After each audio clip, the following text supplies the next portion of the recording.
Hello, everyone. Tonight we are not rushing, not scrolling, not pretending this moment isn't real. We're just here with a story that waits in the dark until someone dares to open it. The room is still, no lights, except a soft glow from the hallway. No sound, except for the faint hum of the fridge and the creak of the floor when I shift my weight. Then, thud. A letter drops through the slot in my door. I don't move at first. You know that feeling? When the air changes, but your body hasn't caught up yet? I already know it's not junk mail, not a flyer, not a catalog. It's the kind of envelope you recognize.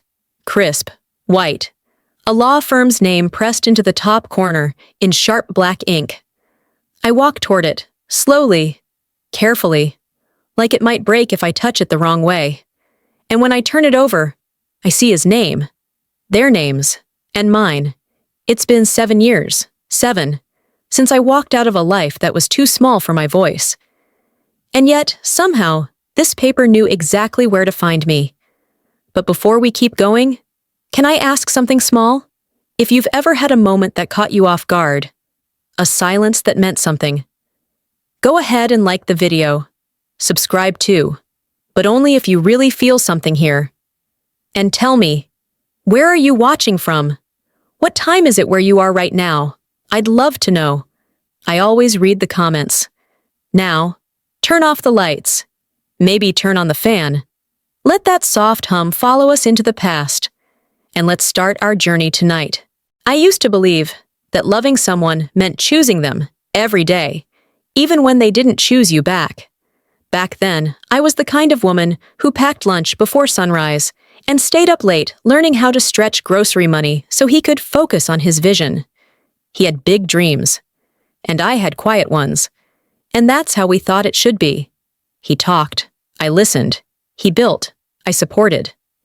We lived in a one-bedroom apartment that smelled like coffee grounds and ambition. He'd tape vision boards to the walls, magazines ripped up, arrows drawn in red Sharpie, and I'd smile while folding our laundry in silence. I don't think he ever asked what I dreamed of, and I didn't offer, because at the time, I didn't know I was allowed to have dreams that weren't tied to his, but it wasn't always bitter. There were nights when he'd fall asleep on the couch, his laptop still glowing, and I'd cover him with the same blanket I got from a thrift store years earlier. Love felt real then, like I mattered because I was useful. He'd say things like, "You're the only one who really believes in me." And I'd hold on to that like it was a wedding vow. But somewhere between year 2 and year 5, the tone shifted. My questions became interruptions. My ideas became cute suggestions. My job, just a placeholder until he made it. I remember one night in particular. I had just gotten a raise. Small, but meaningful. I came home with takeout and champagne in plastic cups. I wanted to celebrate. I even lit a candle. But he didn't look up, didn't ask, didn't say congrats. He just mumbled, "Hey babe, can you keep it down? I'm trying to finish this pitch." And just like that, my moment dissolved. Still, I smiled, cleaned up the wrappers, blew out the candle, told myself he's under pressure. He didn't mean it. But that night, for the first time, I felt smaller than the room we were standing in. And it's a hard thing, when love turns into a mirror that only reflects someone else's reflection. I didn't notice her at first. She blended in with the crowd at his startup's launch party, the one I helped plan, but wasn't officially invited to. I was just there, pouring drinks, making sure the food stayed warm, smiling like it didn't sting that no one knew I was his wife. He introduced her as a strategic advisor, said she'd invested early, said she believed in the vision, but what he didn't say, what he didn't have to say, was written all over her. The way she touched his arm when he spoke, the way she tilted her head and laughed like she'd heard the joke 100 times before, and the way he looked back at her like she was the future and I was the past he hadn't figured out how to delete yet. She wore a red dress that made the room tilt, not vulgar, just sharp, tailored, confident. Her earrings caught the light. Her watch? worth more than our combined checking accounts. I know because I'd seen it in a magazine once. Not a knockoff. Not inspired by. The real thing. I poured myself a drink and tried not to taste the bitterness. He never noticed me watching. He was too busy glowing under her gaze. Too busy showing her what I thought we were building together. And when the event ended, he barely spoke to me on the ride home. Said he was tired, said he had a headache. But what he didn't say, what he never said, was how long she'd been around, or why his cologne had changed, or why he started coming home later. Then, not at all some nights. I wasn't stupid, I was just tired. Tired of asking questions only to be met with sighs. Tired of hearing, "You're overthinking," when my instincts were screaming. And yet, I stayed. Because that's what you do when your worth is tied to your endurance. You outlast, you forgive, you pretend not to notice. Until you do. Until the silence starts to feel like permission to become someone else. I remember the moment I realized I was no longer invited to my own future. It was a Tuesday, cold, gray light spilling across the apartment floor. He was pacing, phone pressed to his ear, talking fast, like always. He hung up, looked at me, and said, "They want me in San Francisco next month. It's a big opportunity. Series A funding, new offices, real traction." I smiled, genuinely at first. "That's amazing," I said. "What do you need from me? Should I start looking at places to live? I could transfer departments." But he didn't answer, just rubbed the back of his neck, didn't meet my eyes. "They're covering expenses, for me." His voice dropped. "Just you?" He nodded, avoided my gaze like it would burn. "It's only for a few months," he said. "You'll be fine here, right? I mean, your job's stable." Stable, like a pet left behind with just enough food and water, like something that didn't need dreaming anymore. I stared at him, and in that pause, I saw everything I hadn't wanted to see. The suitcases already mentally packed, the plans already made, without me. I wasn't even on the flowchart. Still, I nodded. Because what else do you do when someone's already halfway out the door? "I'll be fine," I whispered. And I think I meant it. Or maybe I just needed to hear myself say it. He left a week later. Didn't even leave a note, just a text. "Flight at 6. Didn't want to wake you." Talk soon. He didn't talk soon. Not that week. Not that month. And suddenly, there I was. Alone. With bills in my name. Dreams in boxes. And a closet that still smelled like him. I gave it one more week. One more. Maybe he's just busy. One more stretch of silence I tried to fill with logic. And then, on a quiet Sunday morning, I packed a single bag. Just the essentials. Nothing that needed explaining. Left the keys on the table. Closed the door behind me. Didn't look back. No tears. No screaming. No dramatic exits. Just a quiet promise to myself that the next time I built a life, it would have my name on the lease. I arrived in a new city with one suitcase and a heart that didn't trust its own rhythm anymore. No plan, no friends, just a printout of a Craigslist sublet and the last $600 in my checking account. The room was small, peeling paint, shared bathroom, a mattress on the floor, and a window that wouldn't quite close all the way. But it was mine. Mine. The silence didn't scare me anymore. It comforted me, because it was honest. No more pretending. I got a job at a cafe. Early mornings, burnt fingertips, customers who didn't look up when they spoke to me. At night, I'd sit cross-legged on the mattress and teach myself things. How to balance ledgers, how to troubleshoot a router, how to write clean lines of code. YouTube tutorials, Reddit threads, old textbooks from the discount shelf. I learned how to fix things. Small things first. A broken lamp. A jammed drawer. Then bigger things. My credit score. My self-esteem. Each solved problem became proof that I could survive. Each line of code a sentence in the new story I was writing. Some nights, I'd cry. Not because I missed him, but because I finally understood how much of myself I had given away without asking anything in return. I started taking night classes at the community college. 1 class, then 2, then 4. I didn't tell anyone, didn't post about it, didn't need applause. I was building something quiet but strong, a life not shaped by someone else's vision, a life with no one's name on it but mine. And every time I felt like quitting, I'd remember the moment he looked through me, like I was glass, like I was temporary. That memory lit a fire nothing could put out. I wasn't trying to be successful. I was trying to matter, to myself. And maybe that's where real success begins. It took me 3 years, 3 relentless, ordinary, brutal years, to even begin to feel like a real person again. But in those 3 years, I changed more than I ever had in the first 30. I moved into a better apartment. It wasn't luxury, but it had a lock that worked and a tiny balcony where I could drink coffee in the morning and feel the sun on my face. I stopped answering unknown numbers, stopped explaining myself, stopped shrinking. I interned at a local startup that built budgeting tools for low-income families. They didn't care about my past. They cared about how fast I learned, how I showed up early, how I listened. At first, I just watched, took notes, cleaned up other people's code. But then I spoke up during a meeting, just once, about a UX issue no one else had noticed. And something shifted. They started inviting me to meetings, started asking what I thought. I wasn't just fixing broken scripts anymore. I was building new ones. And not just in the software. One night, at a Women in Tech networking event, I wasn't even supposed to attend. My friend had a spare ticket. I wore borrowed heels and a blazer that didn't quite fit. They opened the floor for 5-minute pitches.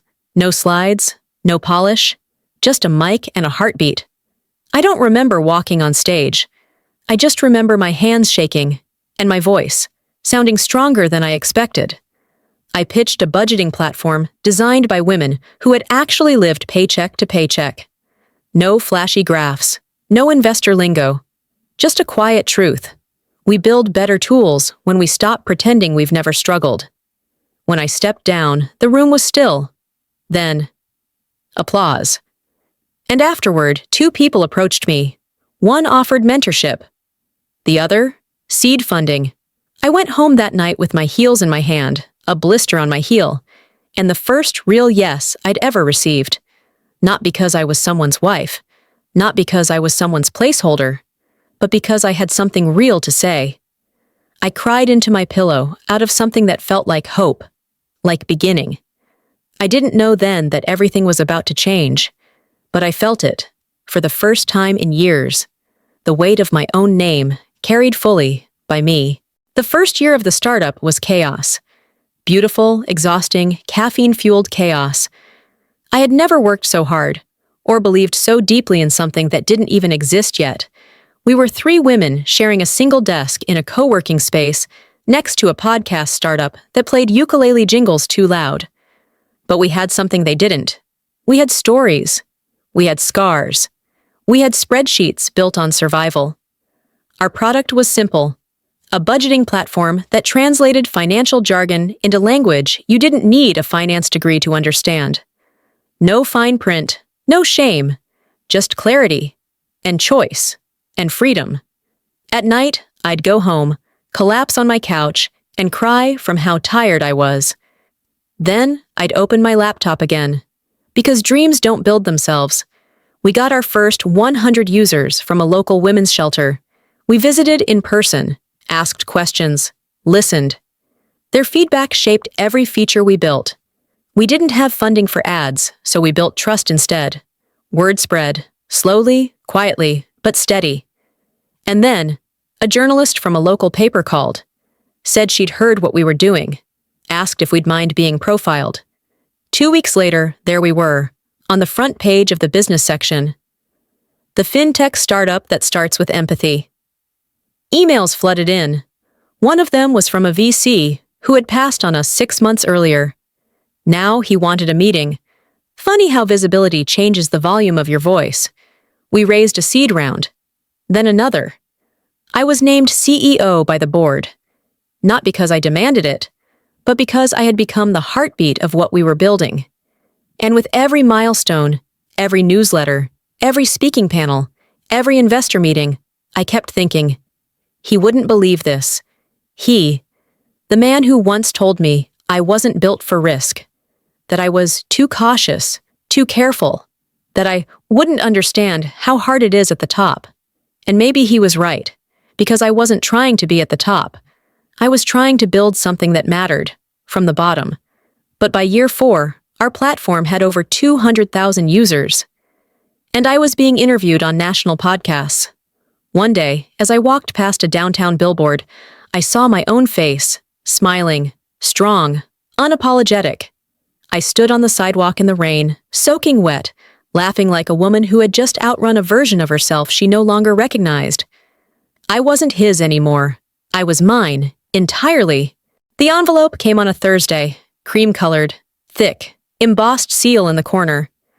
I almost mistook it for a thank you card.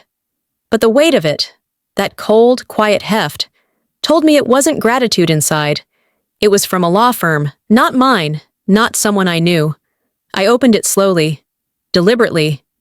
Inside, a summons, a notice of legal intent, and at the center of it all, a familiar name I hadn't spoken aloud in years. His and hers. Apparently, his new wife had filed for divorce, and in the proceedings, they were attempting to lay claim to a stake in a company. My company. The logic? He had contributed ideas in the early days of the startup world.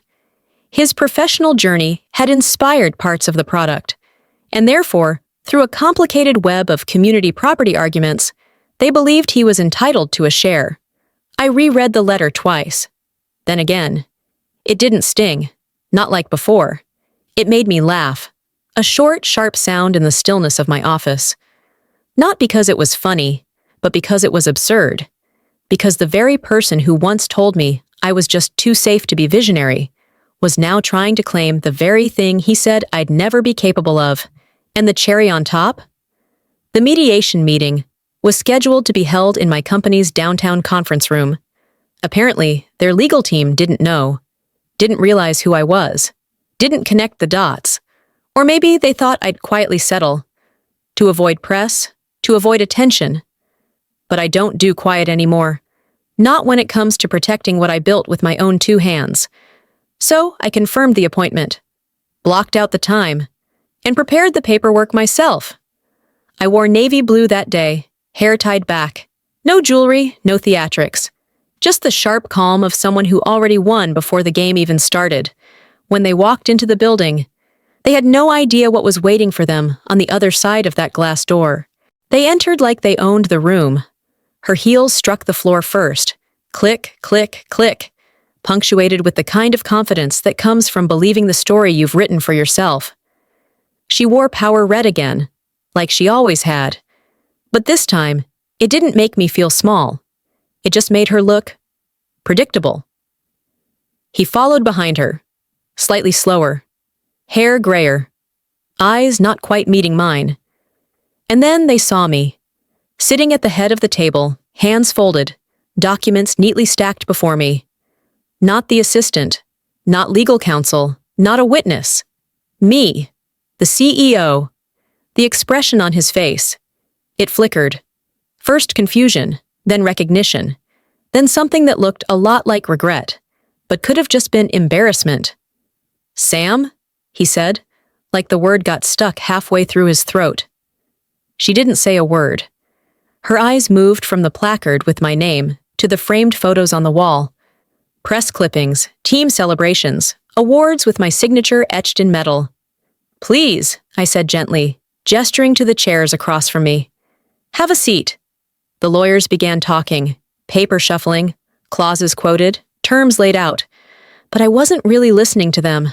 I was watching him, watching how he kept his hands folded too tightly, how he leaned forward like he wanted to say something, but didn't know how. She finally spoke, clearing her throat. "Look, we're not here to be adversarial," she said. "We just think it's fair to consider some level of contribution." "From who?" I asked softly. "From him?" They both looked at me. I leaned in, calm, unshaken. He wasn't there when we wrote the first line of code, or the second. He didn't attend the pitch nights. He didn't help secure our first 100 users. He didn't stay up at 3 a.m. debugging a crash that could have cost us our only investor. I paused. Let it hang. But you know what he did do? Silence. He left. I said it clearly. Without a word, and in doing so, he gave me the space to become the person sitting in front of you right now. Their attorney shifted awkwardly. I'll sign whatever legal paperwork you need, I added. But just so we're clear, this company wasn't built on his vision. It was built in the space he left behind. He finally looked at me, really looked, and he said nothing, because there was nothing left to say. She stood up first, slowly, stiffly, like the chair no longer wanted to support her. Her mouth opened, then closed again. No words came. I watched her face shift through emotions, confusion, defensiveness, and something that looked a little too much like shame. She had expected someone broken, someone bitter, a ghost of a girl still tethered to old wounds. Instead, she found a woman who'd already buried the past and built something towering over it. He remained seated. His eyes didn't leave mine. And for a moment, I saw something there. Not love, not longing, just the weight of a realization arriving too late. Sam, he finally said, his voice low, like he was speaking into the space between us rather than to me. You really did it. I nodded. I did. No anger, no pride, just truth. The kind of truth you don't need to decorate. I always knew you were smart, he added. I just didn't think that I could lead, I finished for him. He flinched. No, I continued, I know. You didn't think I'd make it without you, but you were wrong. He opened his mouth again, but I raised a hand, calm, firm. We don't need to rewrite the past, I said. This isn't a reunion, it's a signature and a closure. He swallowed, then nodded.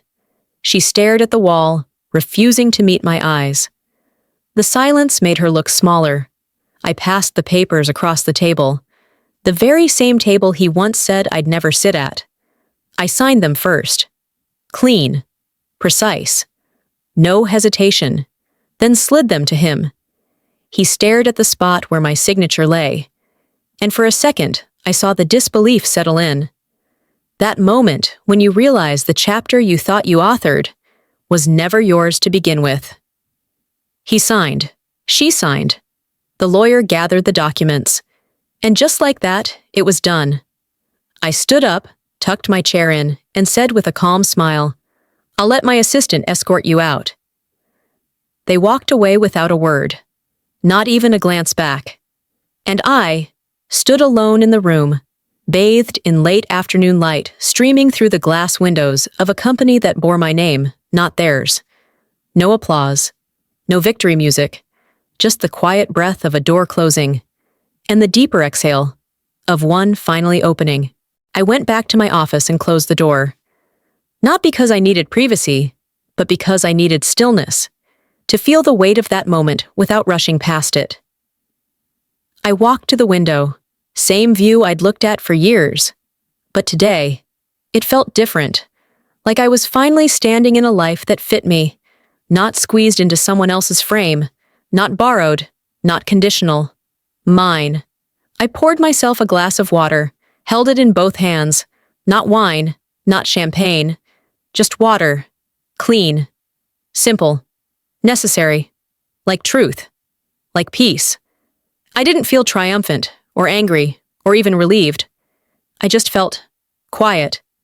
But not the kind of quiet that follows pain. The kind that follows understanding. Because in that room, I didn't just sign papers. I signed a version of myself away.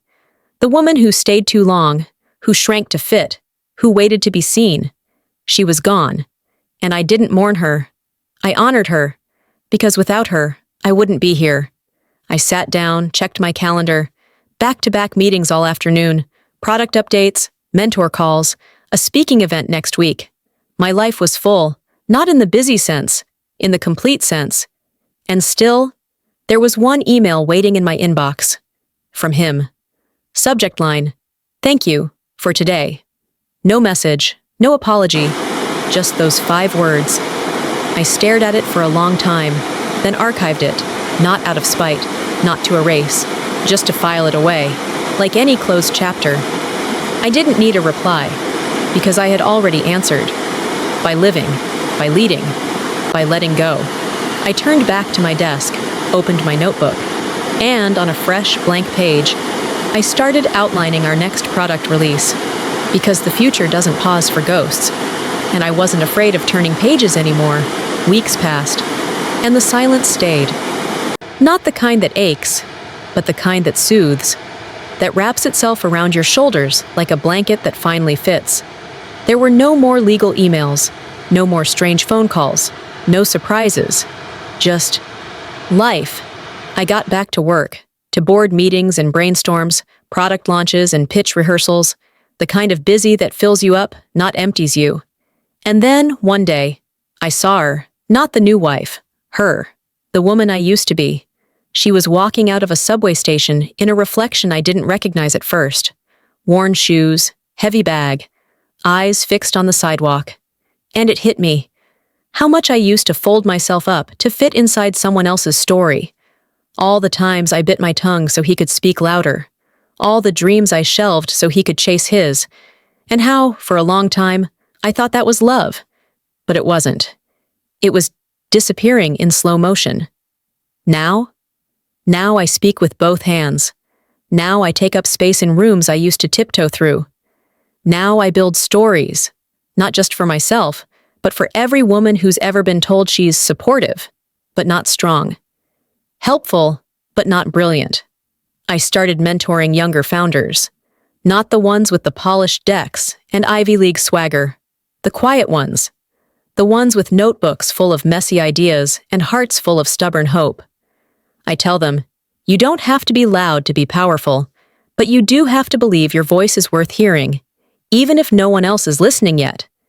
And when people ask me what kept me going after the divorce, after the silence, after starting over from a mattress on the floor, I tell them this: you don't rise because of one big moment. You rise by refusing to stay down in all the small ones. And if you keep rising, eventually you look around and realize you're no longer climbing. You're standing, firm, tall, whole. He reached out again. Months later, a different tone this time, a short message through a mutual connection. Would she be willing to meet for coffee? I didn't reply. Not because I was angry, but because some stories don't need sequels. They just need to end. Still, I thought about it. Not him, but what I would say if I did sit across from him again. Maybe I'd ask, did you ever wonder who I became? Did you ever imagine I'd become someone you'd have to introduce yourself to? But the truth? I didn't need to know what he wondered, because I no longer lived in a space where his opinion had gravity. You see, success isn't always loud. It's not always a headline or a microphone. Sometimes it's a closed door that you never open again. Sometimes it's a morning where you wake up, look in the mirror, and like the woman staring back at you. Not because she's flawless, but because she fought for herself without burning the world down. And no, I didn't post about the mediation. Didn't drop a "look who's back" tweet. Didn't send him a Christmas card with a copy of the company's annual report. Because when you've truly healed, you stop trying to be seen by those who once refused to look. You become someone who doesn't need to prove anything to anyone. And as for the woman in red, I heard she left the city, changed industries, started over. I wish her well. I really do. We were both caught in the same orbit, trying to matter to a man who only knew how to reflect himself in the shine of others. But I don't live in reflection anymore. I live in full light. And these days, I don't chase anything. Not closure, not praise. Not men who call themselves visionaries, but can't see past their own pride. I just build, quietly, boldly, one choice at a time. The next family gathering was a backyard barbecue. Nothing fancy, just folding chairs, mismatched paper plates, and the kind of laughter that only happens when people stop trying so hard. I hadn't told them much. Not about the boardroom. Not about the mediation. Not even about the billboard downtown. But word travels. And apparently, so do stories. My cousin hugged me extra tight. My uncle joked that I should run for office. And my mother, well, she just looked at me a little longer than usual, her eyes soft in a way I hadn't seen since I was a child. She didn't say, "I'm proud of you." She didn't need to. She handed me a paper plate with too much potato salad and asked if I was seeing anyone. I laughed, told her no, told her I was in love with quiet mornings and clean spreadsheets. And she smiled. Didn't press. Didn't sigh. That was enough. Later that evening, my nephew, 8 years old, peanut butter on his cheek, asked what I did all day. I knelt beside him and said, "I build things that help people feel less scared about money." He blinked, then nodded like it made perfect sense. "Cool," he said, and ran off chasing fireflies. I watched him disappear into the dusk and felt something warm settle in my chest. Not pride, not victory, something gentler, like peace, like arrival. That night, as I drove home alone under a soft canopy of stars, I thought about the woman I used to be. She didn't have a title, she didn't have a company, but she had a spine, and she had hope, and she was the reason I'm here. I whispered a thank you into the quiet car, as if she could still hear me. And maybe she could, because every time I take another step forward, I take her with me. Some stories end with fire. Others fade gently, like the sound of your own name whispered back to you after years of silence. This one? It ends in peace, not the absence of pain, but the presence of something fuller. Clarity, ownership, grace. When I signed those divorce papers as CEO, it wasn't revenge. It wasn't triumph. It was closure. A quiet, steady closing of a door that had creaked open for far too long. I didn't need to win. I just needed to walk out without carrying the weight of who I used to be. Because here's what they don't tell you. You don't have to prove them wrong to know you were right. You don't have to broadcast your success to make it real. And sometimes, the most powerful transformation is the one that doesn't demand a spotlight. It just happens. One choice at a time. One brave no. One quieter yes. I became the CEO of a company I once didn't believe I deserved to start. I became the kind of woman who no longer shrinks to keep the peace. And more than anything, I became someone I'm proud to come home to. That's the real story here, not the ex, not the company, but the becoming. If this story reached something inside you, if you've ever stood in front of a closed door and wondered what might happen if you walked away and kept going, I hope you'll remember this. You are not too late. You are not too much. You are not too quiet to matter. Keep building. Keep choosing yourself. And when you do, you'll look back one day and realize that healing didn't make you softer. It made you stronger in all the right places. Thank you for staying with me tonight. If this story held your hand the way I hope it did, feel free to like, comment, or subscribe. Only if it feels true for you. There's more to come. More stories, more soft endings, and more beginnings you didn't know you needed. Until then, breathe deep, rest easy, and know this. You are not alone. End of script. Good night.